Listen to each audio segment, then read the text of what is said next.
جنات عدن يدخلونها تجري من تحتها الأنهار لهم فيها ما يشاءون كذلك يجزي الله المتقين الذين تتوفاهم الملائكة طيبين يقولون سلام عليكم ادخلوا الجنة بما كنتم تعملون.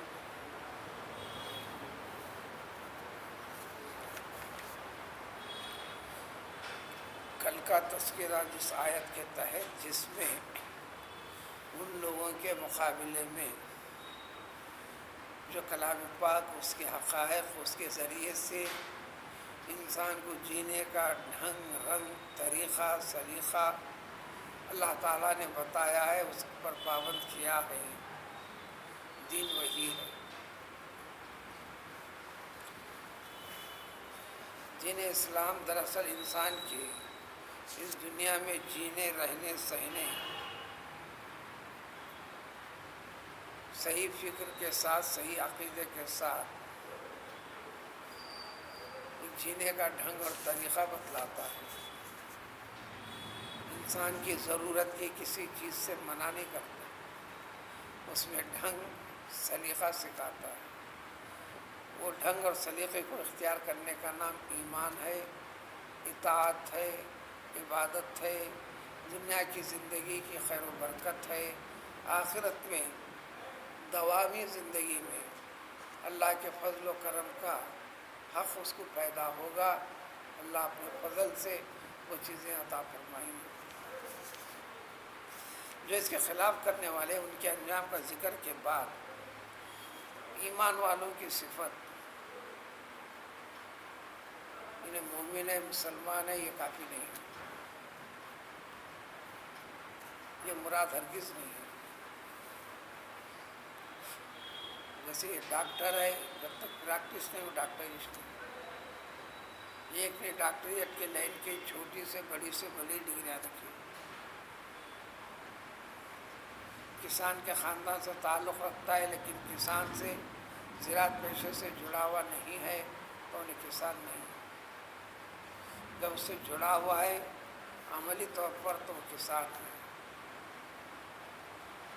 کھیل آتا ہوگا، ماہر ہوگا، کھیل کا مظاہرہ قوم کے سامنے جب تک پیش نہیں کرے گا وہ کھلاڑی نہیں. اسی لیے مسلمان کے لیے بار بار اللہ تعالیٰ سمجھاتے ہیں یا ایھا الذین آمنوا یا ایھا الذین آمنوا یا ایھا الذین آمنوا. تلاوت کرتے چلو بار ملے گا. ارے مسلمان تیری ذمہ داری ہے کیا؟ اسلام ہے کس چیز کا نام؟ اس لیے جہاں ایمان کا ذکر آیا ہے عملی مظاہرہ کرنے کی تاکید آئی ہے. یا ایھا الذین آمنوا وعملوا الصالحات. بغیر پریکٹیکل لائف کے ایمان کا تصور نہیں، توبہ کا بھی تصور نہیں. الا الذین تابوا واقاموا الصلاة وآتوا الزکاة. توبہ کا ثبوت پیش کرنا عملی زندگی کے اندر طریقۂ اسلام کے اوپر. جہاں مشکل ہوگی ہٹ جانا، یا سستی آگی چھوڑ دینا، یا جب دل میں آیا کر لینا، جب دل میں نہ آیا چھوڑ دینا، یہ اسلامیت نہیں ہے.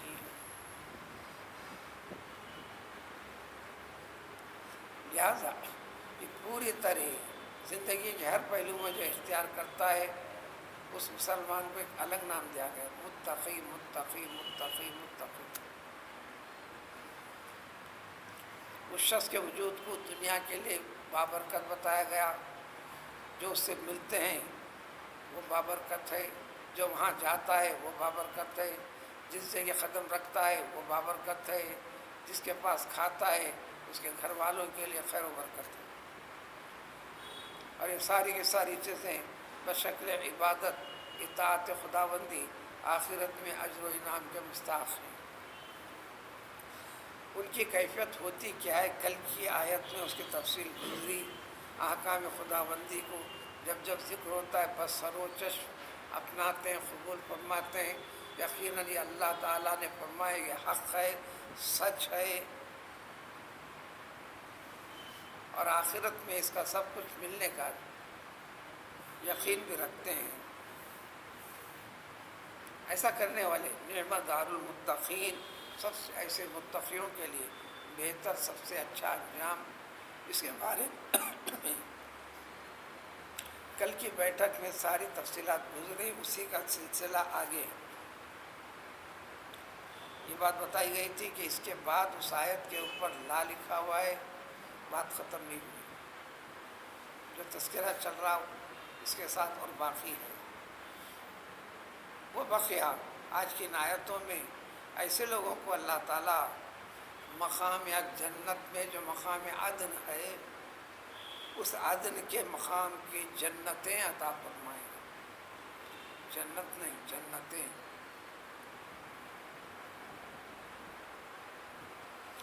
پورے اعزاز و اکرام کے ساتھ یہ تمام کے تمام ان جنتوں میں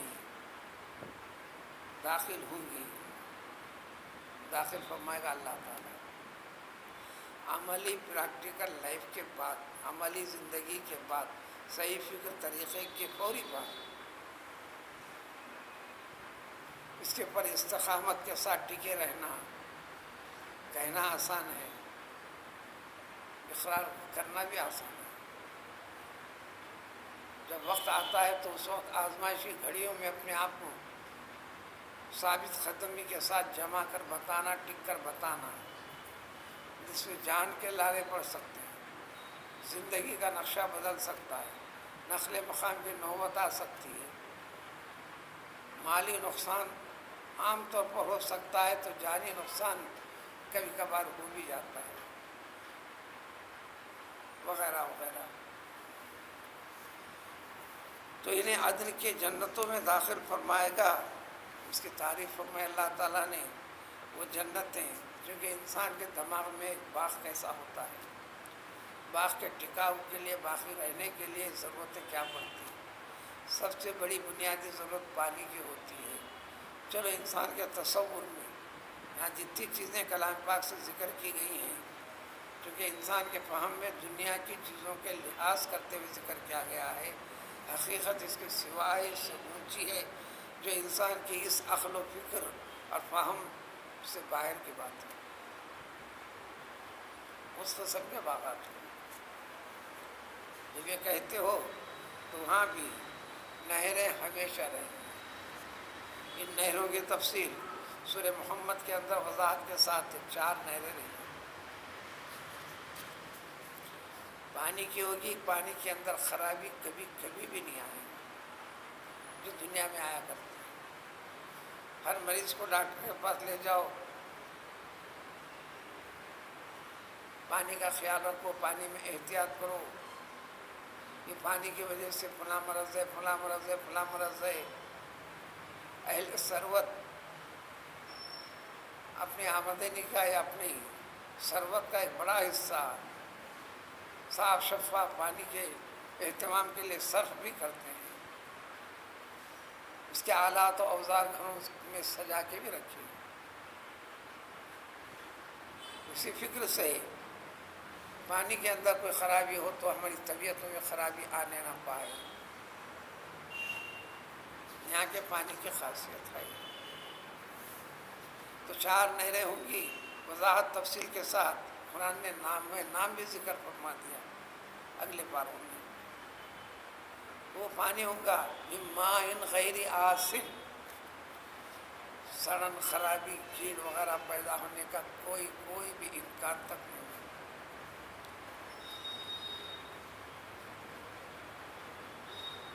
جو آپ کی رہائش گاہ جو باغات کی شکل میں ہوں، ہمیشہ ہمیشہ روان روان ہے،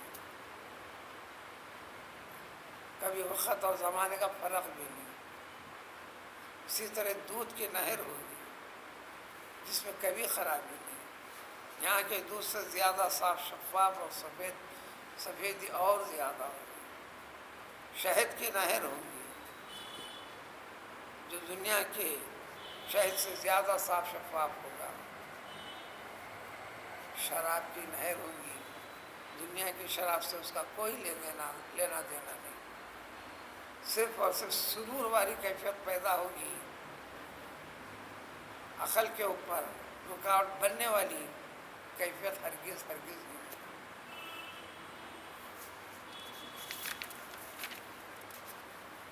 نیز اختصار کے ساتھ اللہ نے فرما دیا، سمجھ لو، لہم فیہا ما یشاءون، جنتی میں کے دل میں، چاہت میں جو چاہ پیدا ہوگی، خواہش پیدا ہوگی، ناممکن محال نام کی کوئی چیز نہیں ہوگی۔ اس مفہوم کو قرآن نے کئی طریقے سے قرآن میں جگہ جگہ جگہ جگہ کافی بڑا نقشہ پیش کیا گیا۔ یہاں صرف اشارہ اختصار کے ساتھ صرف اس لفظ کے اوپر ختم کر دیا گیا، جنت میں رہنے والے جن کو عطا خداوندی ہوگی، جو وہ چاہیں گے، ناک کی بات نہیں۔ یہ کہہ کر قاعدہ بتاتے اصول، اس اصول کو اپناؤ، اس کی حقیقت کو جانو۔ کذالک، بالکل اسی طرح اللہ نے اپنے اوپر فضل فرما لیا۔ ایک بات عقیدے کی قرآن ذکر کرتا ہے، عمل کی بار بار تاکید، عمل کی بار بار تاکید، یعنی طریقہ اسلام کے اوپر اپنے آپ کو ٹکانے کی بار بار تاکید۔ پھر اس کے بعد انعام کا ذکر، کہ یہ غلط فہمی ہونے نہ پائے، یہ عمل کرنے کی وجہ سے میں جنت میں جاؤں، ان کی وجہ سے اللہ کے فضل کا مستحق قرار پائے گا۔ اس لیے کہ جہاں جہاں جنت کا تذکرہ پھر ملے گا، اللہ کے فضل سے جنت میں جائے گا، عمل سے نہیں جائے گا۔ عمل سے یہ فائدہ ہوگا، جنت میں درجات بڑھتے جائیں گے، مقام بڑھتا چلے جائے گا، اعزاز و اکرام کی زیادتی سے نوازا جائے گا۔ نبی کریم صلی اللہ علیہ وسلم نے یہاں تک فرما دیا، دیکھو تمہارے عمل کرو آیا۔ سورہ صافات میں تو اتنی وضاحت کے ساتھ ذکر آیا، لِمِثْلِ هَذَا فَلْيَعْمَلْ الْعَامِلُونَ۔ دیکھو جنت کی نعمتوں کی تفصیل ذکر کر کے فرمایا، یہ کیسی بات رہی، دیکھو غور کرو، ارے ان جیسی چیزوں کے خاطر تم طریقہ اسلام، اس کے احکام کے اوپر عمل کرتے ہوئے، یعنی پابند رہتے ہوئے اپنے آپ کو ثابت قدم رکھ لو، اس کے خاطر کرو، تو بات اتنی چاہے گی، یہ عمل جنت میں جائے گا، اس عمل سے جنت میں جائے گا، یہ عمل ضروری ہے۔ مگر بندے کے اندر وہ طاقت ہرگز ہے ہی نہیں، جو منشاء خداوندی جیسا حکم کی تعمیل لازم کی ہے، وہ ادا کرنے کی طاقت بالکل نہیں۔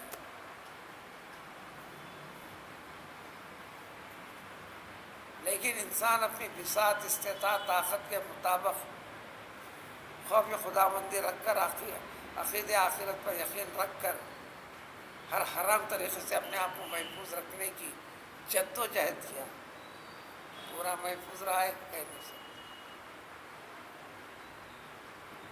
بلکہ حضور صلی اللہ علیہ وسلم نے فرمایا کہ جو اگلے زمانوں میں جو بات ہوگی، یعنی اس جیسے زمانوں میں انسان بڑے حرام سے بچ کر حلال کا فرق کرتے کرتے چلے، کیونکہ دنیا کے سارے طور طریقے اس طرح ملے ہوئے ہیں کہ ڈائریکٹ نہیں، انڈائریکٹ، بالواسطہ طور پر اس کی غذا میں، اس کی چیزوں کے اندر ناجائز طور طریقے شامل ہوتے چل رہے ہیں، حرام والی چیزوں کا ارتکاب ہوتے چل رہا ہے، اس کو شعور تک نہیں۔ اللہ نے نماز فرض کی، سنت کے درجے میں نماز کے اوپر نماز ہے، عصر کی نماز پڑھو تو 4 سنتیں لگا دی گئی، مغرب کی 3 نمازوں کا اور سنتیں، عشاء کی 4 فرض کے ساتھ اور سنتیں پہلے اور بعد میں، فجر کی 2 رکعت فرض کے ساتھ اس سے پہلے 2 سنتیں، ظہر کی نماز کے 4 رکعت کے ساتھ اس سے پہلے 4 سنتیں، پھر اس کے بعد سنت اور نوافل۔ یہ خیال صحابہ کو پیدا ہوا، دریافت کیا، آپ نے فرمایا دیکھو یہ سنتیں وغیرہ یہ زائد نہیں ہیں، عملاً تو ظاہری طور پر تو زیادہ ہے، یہ زائد نہیں ہیں، یہ تمام سنتیں ملانے کے بعد مثلا ظہر کی نماز ہے جس میں 10-12 رکعتیں ہیں، آخر کے 2 نفل کو کبھی انسان عام طور پر نظر انداز کر جائے تو 10 تو ہے ہی، ادائیگی 12 کی کرنا ہے۔ یہ 12 رکعت نہیں ہیں بلکہ 4 رکعت ہیں۔ وہ 4 رکعت فرض کے اندر کما حق ادا کرنے کی طاقت، استعداد، صلاحیت نہیں ہے، اس میں موجود ہونے والی کوتاہیاں، بے ادبی جیسی چیزوں کو اس کا کفارہ مدافعات کے طور پر یہ طریقہ تمہیں دے دیا گیا ہے، یعنی بطفیل نبی صلی اللہ علیہ وسلم آپ کی نماز بارگاہ رب العزت تک پہنچنے کے لیے رحم و کرم کا طریقہ بتا دیا گیا۔ وہ 12 رکعت نہیں، وہ 4 رکعت ہی ہیں، جیسا رمضان کے پورے روزے رکھنے کے بعد صدقہ فطر کی ادائیگی، سال بھر کے روزوں کے اندر جو کمی اور خامی رہی ہے اس کمی اور خامی کو دور کرنے کے لیے قرآن میں تو نہیں ہے ذکر۔ قرآن کی وضاحت شرح کرنے والے رسول اکرم صلی اللہ علیہ وسلم سے، تو بس اسی طریقے سے اللہ تعالیٰ تمام متقیوں کو جزا دے گا، بدلہ دے گا، انعام دے گا، جو چیزیں بتائی گئی عطا فرمائے گا، نصیحت عطا فرمائے گا، ان کا اہتمام، استقبال، اعزاز و اکرام سے وقت وفات، روح پرواز ہونے کے وقت سے لے کر عالم برزخ میں، عالم آخرت میں ہمیشہ ہمیشہ کے لیے۔ چنانچہ فرشتے جب ان سے ملاقات کریں گے روح نکالنے کے وقت پر بھی، طیبین، بڑے انہیں پاک کرتے ہوئے، بڑے اچھے انداز ان سے ملاقات کرتے ہوئے آئیں گے، سلام علیکم، سلام کرتے ہوئے آئیں گے۔ اور روایت میں وضاحت ہے، آ کر کہیں السلام علیکم یا ولی اللہ، اللہ کے چہیتے، تجھ پر سلام ہے، اور ہم ابھی تجھے بشارت دیتے ہیں، اللہ کے انعام و اکرام کی خوشخبری ہم سنا دیتے ہیں۔ یہ مفہوم پیچھے بھی گزرا ہے، لہم البشریٰ فی الحیات الدنیا فی الآخرہ، روح کے نکلنے کے آخر لمحات میں اس دنیا کے اندر خود بشارتیں، اور دوران زندگی جب اچھی، پاک اور لطیف ہے تو اس کے لیے وہاں بشریٰ فی الحیات دنیا، اچھے اچھے نیک صالح، جنت کے نظارے، بشارے، رحمت خدا بندی اور بشار رسول، دیدار رسول، خوابوں کی نوعیت بھی بدل جائے گی۔ اس لیے کوئی بھی شخص جب خواب سناتا ہے وہ حقیقت جاننے کے لیے، مطلب جاننے کے لیے سناتا ہے، جس کو سنا رہا ہے وہ پوری طرح نیچے سے اوپر تک سمجھتا ہے یہ زندگی کے کس موڑ سے گزر رہا ہے، یہ اس کی عام طور پر فکر کیسی ہے۔ ظاہر کیے جانے والی زندگی، نہ ظاہر کیے جانے والی زندگی، اس کے خوابوں کو دیکھ کر پتہ چلتا ہے۔ وہ سب وضاحت نہیں کرے گا، وہ جتنا پوچھے گا تو بتائیں گے، حقیقت یہ ہے۔ اس لیے اہل اللہ کے پاس جو تربیت والا منزل ہے، جو تربیت پانے کے لیے وہ ہر قسم کا خواب بتائے گا، اس خواب کے ذریعے سے اس کی روحانی کیفیت معلوم کرتے ہوئے ذکر و شکل کے طریقے ہر ایک کے لیے علیحدہ متعین کریں گے۔ ابن سیرین رحمۃ اللہ علیہ کے پاس آ کر ایک شخص نے کہا، میں ہوا میں خوب اڑ رہا ہوں۔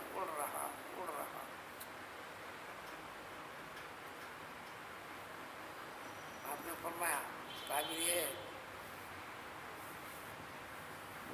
دنیاوی اعتبار سے اونچی اڑان اڑنے کی جو فکر رکھ رہا ہے، بیکار قسم کی تمنائیں، یہ ختم کر دو میاں۔ انہیں زندگی کے کس فکر سے، کس موڑ سے چل رہا ہے، یہ ختم کر دو۔ اس خواب کے ذریعے سے تم کو یہی اشارہ ہے کہ ختم کرو۔ حقیقی دنیا میں اپنے آپ کو موڑو جو آخرت کے ساتھ جڑی ہوئی ہے. دنیا کے حصول آگے بڑھنے کی جو تمنا ہے رکھ کے بڑی اونچی اڑا رکھ کر اسی میں جد و جہد کر رہے ہو، نہ آنے کی نہ جانے کی، دینے والی ذات اللہ تعالیٰ کی، اس سے باز آ جاؤ.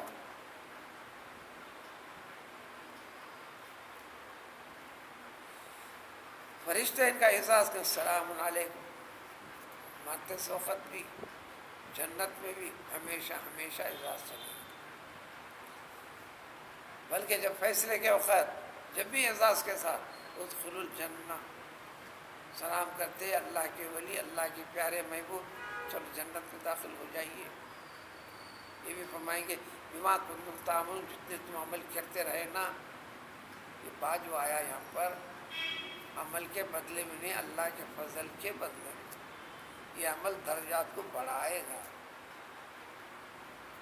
یہاں تک مضمون ختم کر کر پھر سابقہ مضمون جو سورہ کی ابتدا سے ہوا تھا، ان طور طریقوں پر یقین نہ رکھ کر منمانی طریقے سے دنیا داری میں آگے بڑھتے رہنا، اس کے لیے ہر قسم کی کوشش کرنا،